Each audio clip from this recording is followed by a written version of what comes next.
All right. Hello, everyone. We're going to get started. Welcome. Thanks for coming to this webinar on exercising with low back pain. I am Andrew Yoon. I'm a physical therapist in Chicago at the React West Loop location. And yeah, we're going to be talking about exercising with low back pain. See if this works. All right. So just a couple notes. Our panelist today is Dan Foley. He is a PT up in Wilmette. And if you could please, if you have any questions, use the chat function on your Zoom app. And you'll notice that there's an option to just ask the panelists, and there's an option to ask it just publicly. If you have more general questions, please ask it publicly so that everyone who might have similar questions or might be interested can get their answers. And if you could also locate the poll button on your menu, we'll just be utilizing that just once today. All right, so let's get started. So here's a general outline of the presentation here. The meat of the presentation is going to be right here. General principles and guidelines for exercising with low back pain. There's no one-size-fits-all kind of method to exercising with low back pain, unfortunately. So it's going to be pretty general, hopefully something that everyone can apply to their daily life and their more recreational activities. All right. And then before that, we're going to talk a little bit about anatomy. And then after that, we'll talk about risk factors and recovery. And we'll take any unanswered questions at the end. But again, you can ask questions throughout with the chat function, and Dan will pop in and out if he has something to add. All right, great. So here we're going to talk about a little bit of anatomy. So you have the vertebrae. Vertebrae are the bones, right, that make up the spine that runs down your back. It houses the spinal cord, which goes right down the center here. And then there's a spinal cord and the nerve roots. Okay, so those actually relay information from the brain to the rest of the body, to the muscles, to your skin, anywhere that requires any kind of sensation or like that helps initiate movement. Okay, so that's your spinal cord and your nerve roots. You have foramina, which are little windows here. And that's where the nerve roots leave the spinal cord. And then you've got discs here, which are for cushioning, okay? And so these are the main areas where you're gonna see some pain with your low back, okay? The most common areas. So we're gonna start with discogenic pain. This is pain that is due to the disc. The main one is disc herniations. So if you look at your diagram here, you've got a normal disc, right? You can think of it as a jelly donut with a jelly in the center. It's more liquidy, more gel-like. And what happens with a herniation is due to some pressure or maybe weakness or a combination of those factors, you're going to actually see the liquid, the gel-like substance protrude out the back of the disc.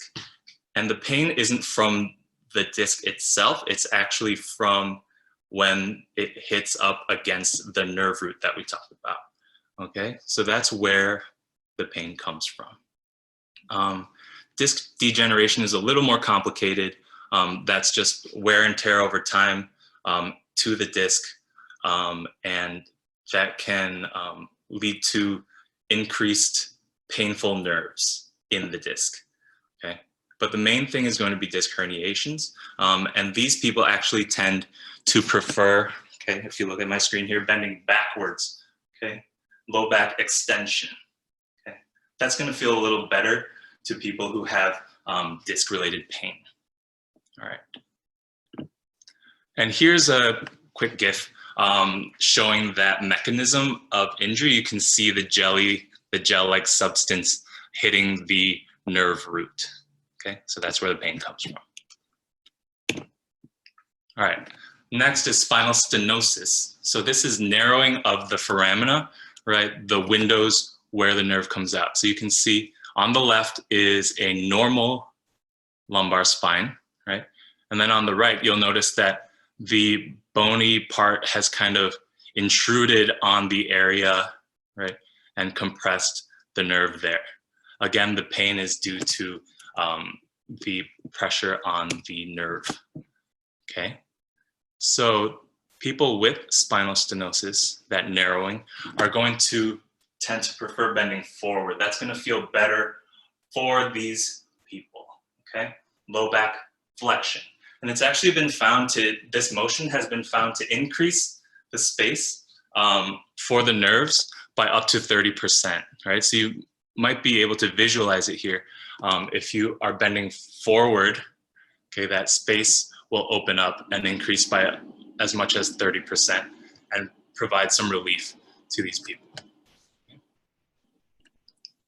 All right, so again, into the meat of the presentation.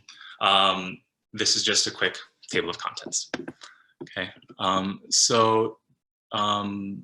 these are gonna be more general principles, things to keep in mind to help you to hopefully do what you wanna do while managing your low back pain, or to progress towards something slowly that you wanna get back to. Okay, so first, keep moving. You've probably heard this before. You wanna move every 30 minutes to an hour ideally. You wanna combat stiffness in your low back. Stiffness is actually found to be a precursor to pain. So if you have some stiffness, you want to make sure that you listen to your body and you try to alleviate that stiffness prior to moving forward with your activity. And I'm going to show you how to do that. You also want to keep moving to combat hip flexor tightness and muscle imbalance. So if you look, a lot of us, especially in these times, working from home, we're going to be sitting a lot, right? So if we're sitting a lot, the hip flexors in the front of the body, right? The legs are actually going to be brought up and the hip flexors are going to be shortened for long periods of time. So you want to combat that by getting up, moving every 30 minutes to an hour. The issue with tight hip flexors is that it can tilt your pelvis forward, okay? That forward tilting of the pelvis, this blue arrow here, these blue arrows, that causes your back muscles to be tight and your butt muscles, your glutes, to be lengthened, okay? And when things are lengthened or tightened, they're actually weak, right? They're not going to be engaging as well as they need to be to provide stability to your low back. So it's important to keep moving. That's the gist of it. Secondary benefits to moving, right? Decreased risk of heart disease, decreased physical and mental stress, and decreased risk of death, which is great. All right. Next, pain during exercise. So you want to make sure that you're matching your activity to your level of pain, right? If you have excruciating amounts of pain or pain down your leg or both legs, you want to, maybe not do that thing. So if you're running and you have excruciating pain, you want to modify it and maybe do some walking, okay? Right, match your activity to your pain. But pain is also okay to have at a low level during exercise, right? If you look at this scale here on the right, okay, you want to keep things in this green area, right? Everyone has their own pain tolerance. You want to try to keep it at a 3 or lower on your personal scale. Okay, if you're in like 6 and above range, then you're probably considering going to a hospital, maybe some physical therapy. Okay, so it's okay to have a little pain. You don't want an increase in pain as you're doing your activity. That's you got to listen to your body and maybe tone it down a little bit. Okay, and also if you have pain, you want to keep it in your back. You don't want it going down the legs, down into the feet. We don't want that. We want to keep it up in the low back area. And that brings us into the next slide. Okay, directional preference. So I kind of hinted at this before during the anatomy portion, but most people present with either a flexion preference, right? If you look at the screen, if you look at me, or you look at the diagram in the upper right, right? Flexion preference or an extension preference, okay?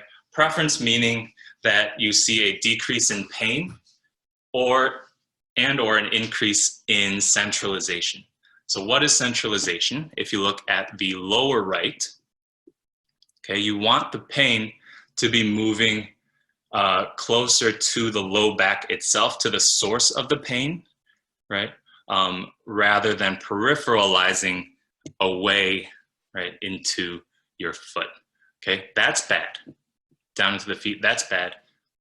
Up into the back, that's good. Okay, so here are some examples of what people with certain preferences might exhibit. So if you have a flexion preference, you might prefer sitting, bending forward, right? Lying on your back with your knees bent, right? Those all tend to be more flexed positions of the back, right? Versus people with an extension preference, they might feel better standing up, right? They might feel better bending backwards, lying on their back with their knees straight, or lying on their stomachs, okay? So if you could please, just real quick, just for a little fun, go to your, here, you launch this poll, okay? If you could, if you have the means, like stand up, try to see what feels good for you, right? Bending backwards, bending forward, and answer that question. What feels better? Just kind of curious as to what our audience might be feeling. Seems like right now flexion is kind of in the lead. And also, like, knowing your preference, and your physical therapist or your doctor knowing your, or your medical doctor, your physician knowing your preference, that can kind of help to inform your treatment and sort of help to inform anatomically what's going on, right? If you tend to prefer flexion, maybe there's something kind of stenosis, right, going on, stenosis-y, versus if someone likes extension, maybe there's something more disc-related going on. So it looks like right now, we've got flexion in the lead. How do you do this? Share results? Thank you all for voting. Thank you all for participating. Right, so it looks like right now we have a lot of people who prefer flexion. Twice as many compared to extension. So maybe we have, again, potentially more stenosis in the audience here. If both hurt, that, you know, complicates things a little bit, but that's okay. We can find other things that help make it better. And we'll talk about that in the next few slides. And if neither hurt, that's great. But yeah. Okay. Stop sharing and move on. Okay, so why is directional preference important? What can that do for you?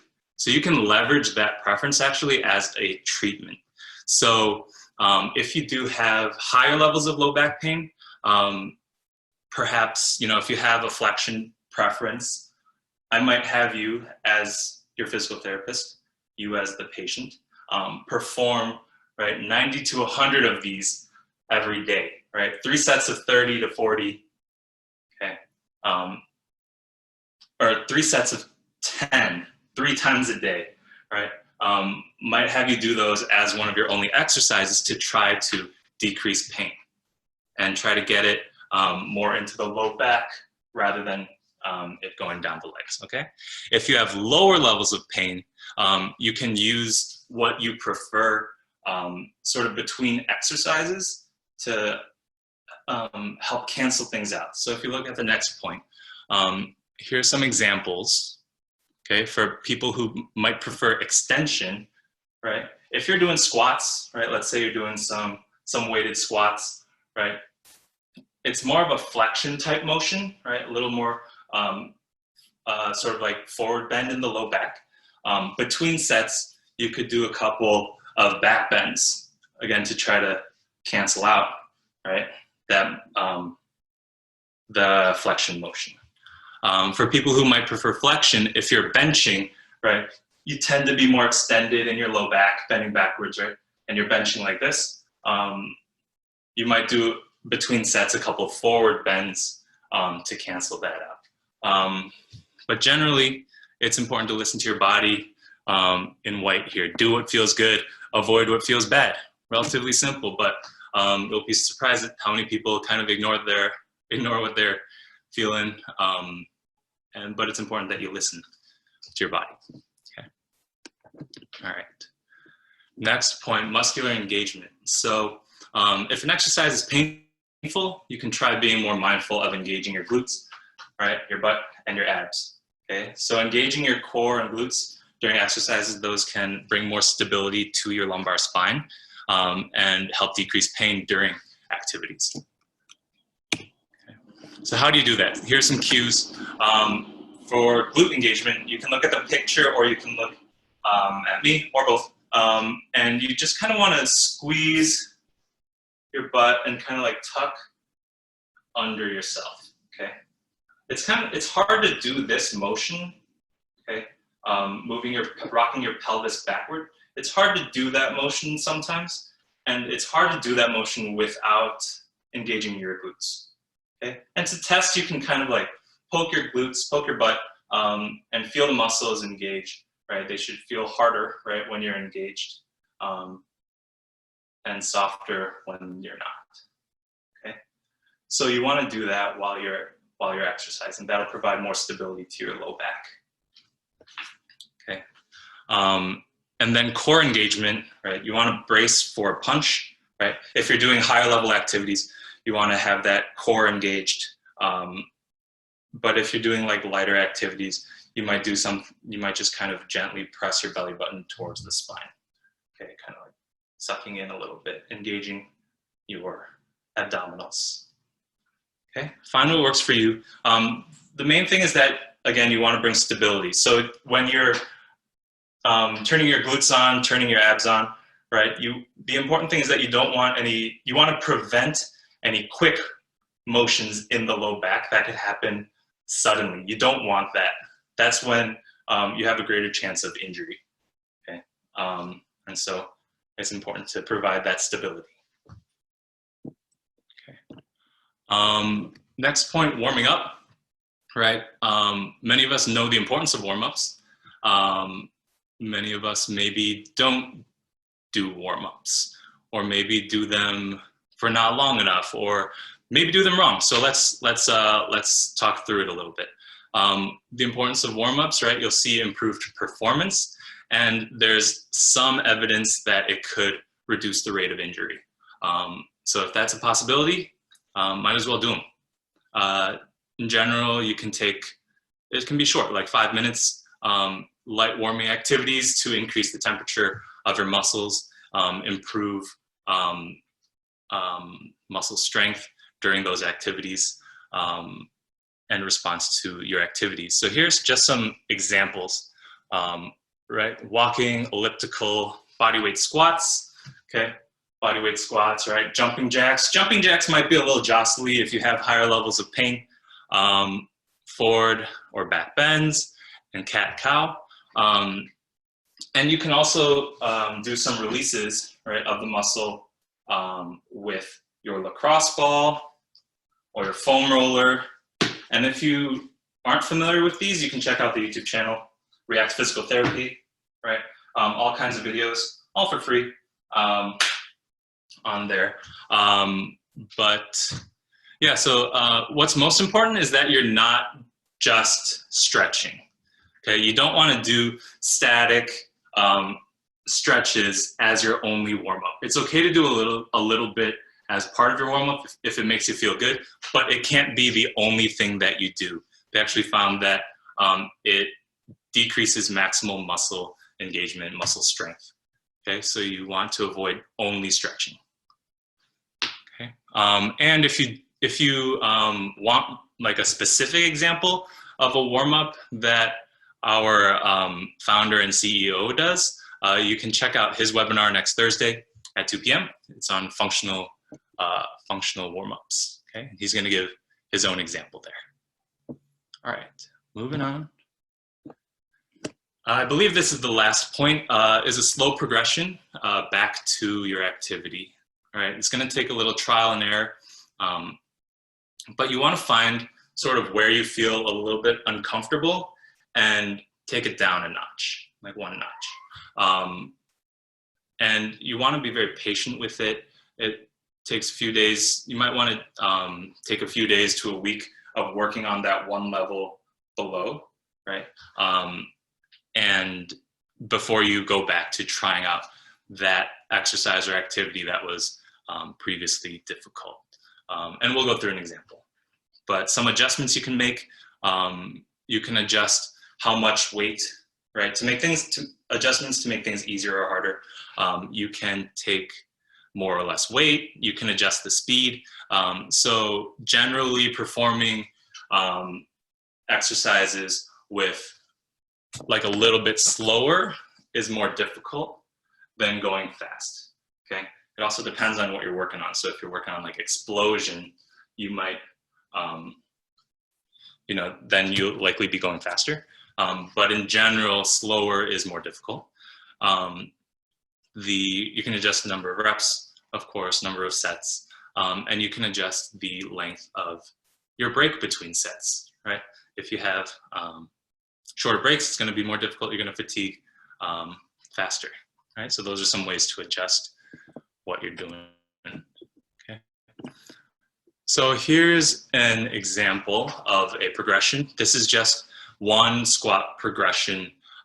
There are countless progressions. Some people maybe would skip the single leg stuff, but I find that that stuff can be important. But let's say that you want to get to weighted squats, okay, with a barbell on your back, right? And you want to do some squats there. That's your goal, but you have some pain. You can start by doing some body weight partial squats, okay? So if you see the guy in the upper right, he's doing like a partial squat, okay? And then if that feels okay, then check out the body weight deeper squats, okay? And then let's say that you move to C, single leg partial squats, and that feels fine.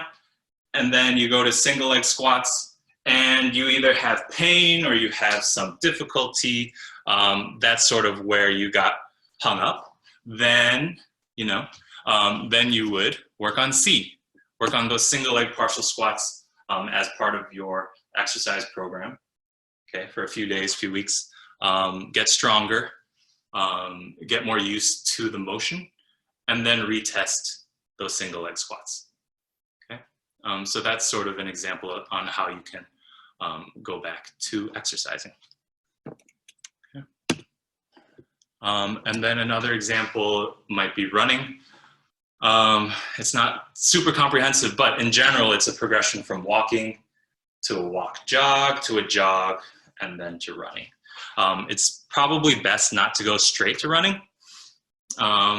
If you have significant amounts of pain, maybe not even jogging at first. So it's important that you take it easy, right? Start by walking. If you have no trouble walking, you have no pain the next day, or very low levels of pain the next day, then maybe you can try walk jogging in a few days to a week.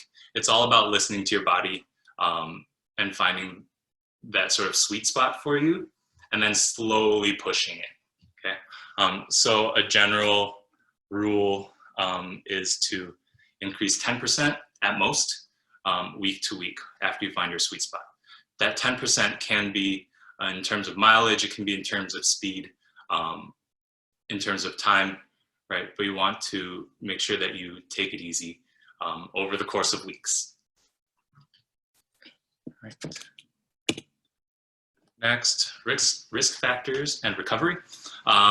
So there has been found to be a correlation between low back pain and stress, and they kind of feed into one another. So you might have some stress, and that might lead to some low back pain. And of course, it can go the other way, where you have low back pain, it can stress you out, and it kind of becomes a cycle. So it's important that you try to manage your stress for multiple reasons, but also because it can lead to some low back pain. Lack of sleep is also potentially a risk factor.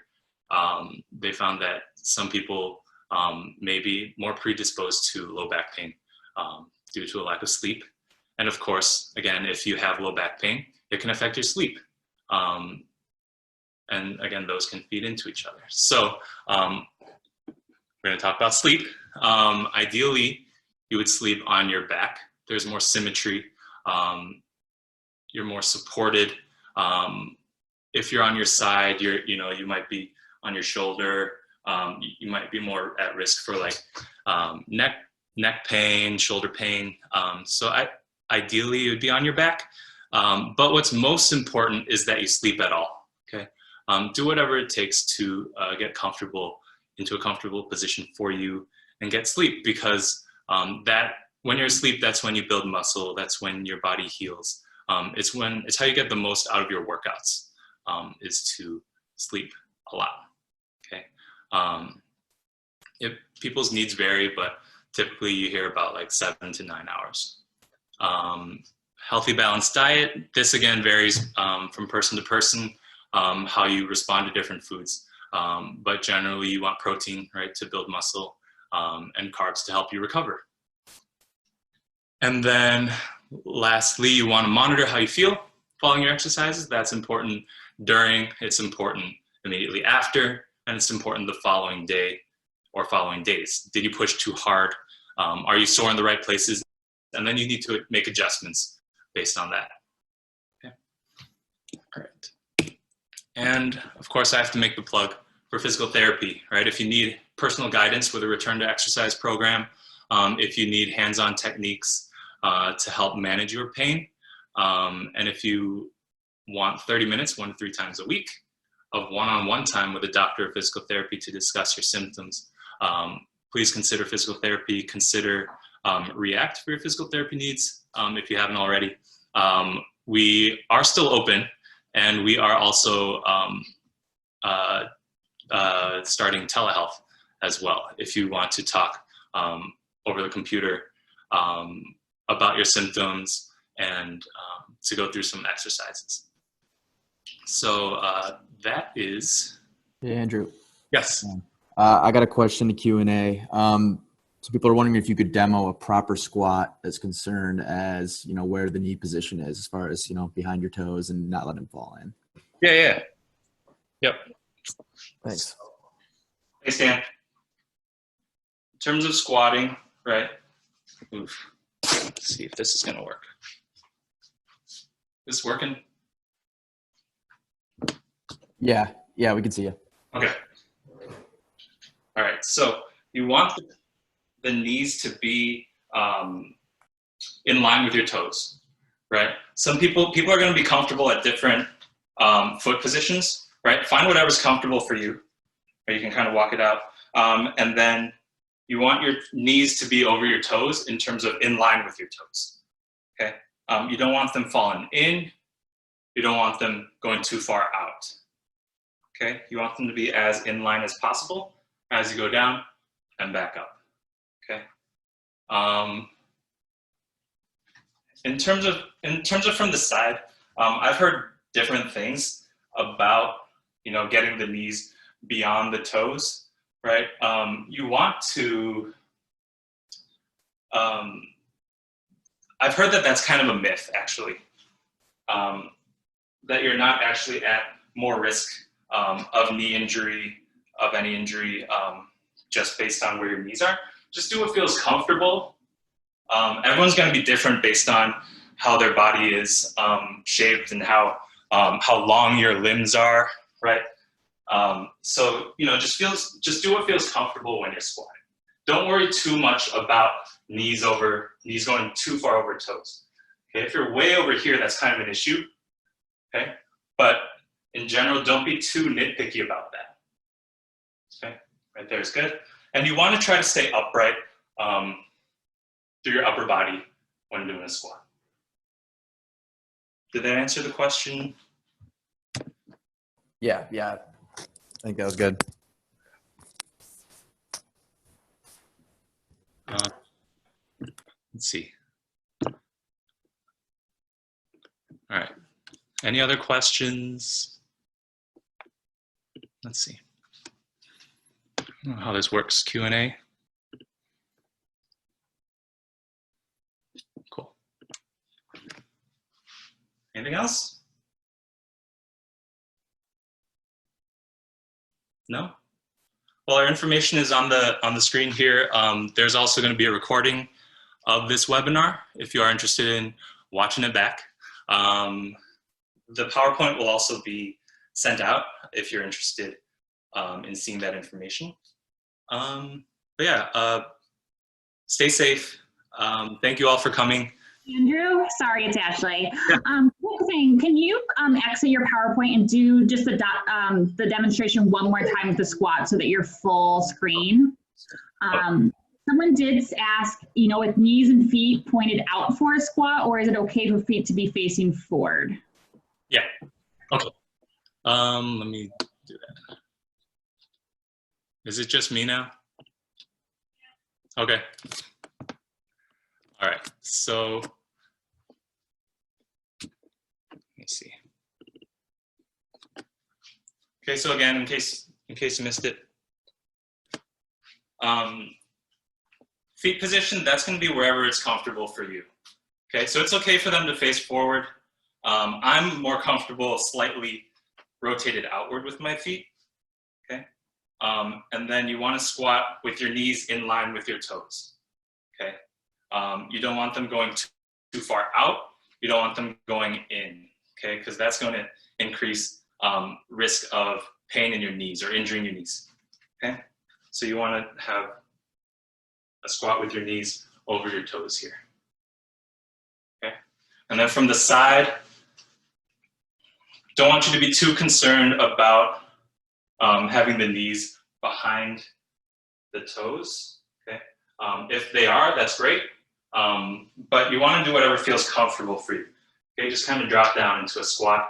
Not being super concerned about this knee over toe deal. Okay. And again, you want to try to stay upright in your upper body as much as possible when squatting. But that's all going to vary based on how your body is sort of shaped, how long your legs are, how long your limbs are, all that stuff. Cool.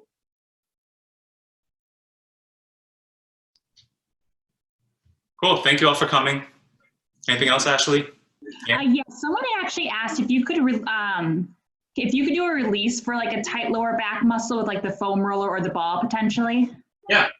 All right. So with the ball, okay. So you have your spine, which is running right down the center of your back, right? You don't want to put the ball directly on the spine. You want to go slightly outside, right, into the muscle. Okay. And then what you can do is lie on your back, okay, on the ball. Ooh. All right, knees bent and go side to side. Okay. And you can see I have my hand on the ball to just kind of keep it in place, but it might work without as well. Okay. If that's too much, you can try just the same side, knee up and going side to side. Cool. Any questions on that?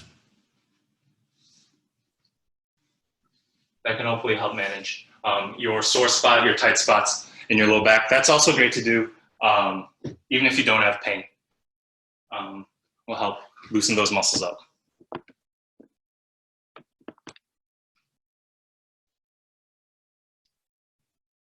Coral? Okay. Raised hand. I don't know how to do this.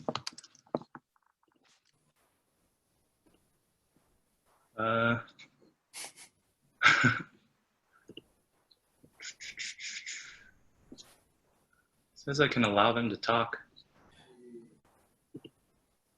Oh, here. Coral?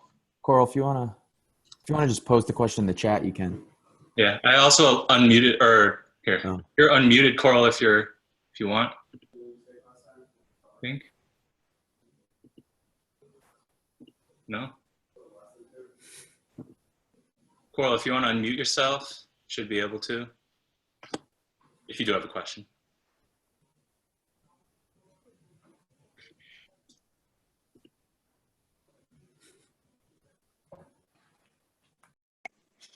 There. Did I unmute? Yes, hi, Coral. Yes, we can hear you. Hi. I saw Dan once at Wilmette, so I just wanted to say hi. I have a, I'm losing you for some reason here. I can't do squats. Can you hear me? Mhm. Yeah, we can hear you. Oh, I was just wondering of the good exercise, because I've had knee replacement and I have a bad knee. What would be a better, another exercise at a lower level? Yeah. Thank you for your question. So you can do stuff that is where your feet are off the ground, right? So you can do, if you have like a chair, something you can hold on to, you can work on your glutes by doing leg raises, right? Like backwards, like this, Mm-hmm. or out to the side. That's going to work your glutes pretty well. And if you have bands, you can make it more difficult. Challenge yourself even more, and that'll get the glutes going for more supportive exercises, especially after your knee replacements. Those are very important. Yeah. Okay, thank you. Yeah, thank you for your question. Great. Okay, I think Jen had a question in the Q&A. Hi, Jen. About a single leg squat. I'm not very good at these. Okay, just warning from the start, but it's the same principle. You want to, again, keep your knee in line with your toes. And it would be something like this. Okay, going down as low as you can and coming up. To make it, some people, you might do single leg squats like a Bulgarian single leg squat, where you prop your leg up on something a little more stable than an office chair and go down and up, okay? That's a way to progress your single leg squats. But again, it's the same principle where you keep your knee in line with your toes. You want to try to stay as upright as possible, okay? And if it's too difficult with the legs straight up, you can actually rest it on the ground, okay, and make it a little easier on yourself that way. Okay, a little better, a little easier to balance that way, but still harder than a double leg squat.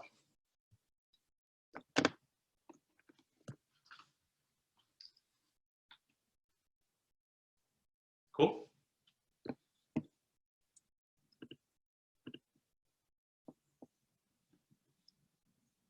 Anything else? Thank you for all your questions.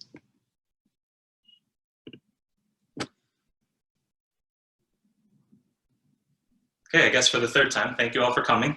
You can feel free to reach out via email. Let me share this screen again. Does it work?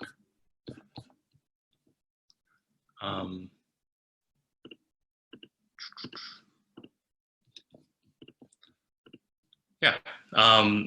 Here's the information again, if you are interested in reaching out. If you have more specific questions that you'd want answered, you can feel free to reach out. We do free screens also. If you are worried about the cost of physical therapy, we can talk a little bit more like that. Oh, someone else said something? Oh, yeah, and Ashley's saying, right, everyone will get an email with the slides and a recording. So thank you all so much. Have a great rest of your week. Stay safe out there. All right. Be very safe. And have a good one. Thank you. Thank you.